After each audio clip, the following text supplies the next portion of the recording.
మణిహారం కోసం రమాదేవి చామంతిని కొట్టడంతో చామంతి అక్కడున్న ఇసుక మీద పడిపోతుంది. ఇక ఇసుకలో ఉన్న హారం బయటపడుతుంది. ఇంతలో ఆకాశంలో హెలికాప్టర్ తిరుగుతూ ఉంటుంది. ఇక హెలికాప్టర్ గాలి వీస్తూ ఉంటే అక్కడున్న ఇసుక అంతా కూడా ఎగిరి రమాదేవి కళ్ళల్లో, రోజా కళ్ళల్లో పడుతూ ఉండడంతో వాళ్ళిద్దరూ కూడా తమ చేతిని కళ్ళకు అడ్డం పెట్టుకుంటారు.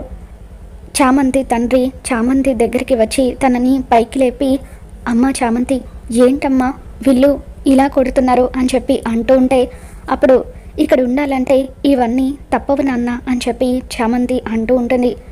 మనం ఈ నగలను ఎలాగైనా సరే కాపాడుకోవాలి అని చెప్పి ఆ మణిహారాన్ని చామంతి తండ్రి దగ్గరున్న టవర్లో చుట్టి, త్వరగా ఇక్కడి నుండి వెళ్ళు నాన్న అని చెప్పి చామంతి అంటూ ఉంటుంది. అది కాదమ్మా, నిన్ను ఇంతలా కొడుతున్న వీళ్ళని అని చెప్పి చామంతి తండ్రి రమాదేవికి ఎదురు తిరగబోతూ ఉంటాడు. ముందు నువ్వు ఇక్కడి నుండి వెళ్ళు నాన్న, ఈ నగలను మనం కాపాడుకోవాలి, వెళ్ళు అంటూ చామంతి తన తండ్రిని అక్కడి నుండి పంపించేస్తుంది.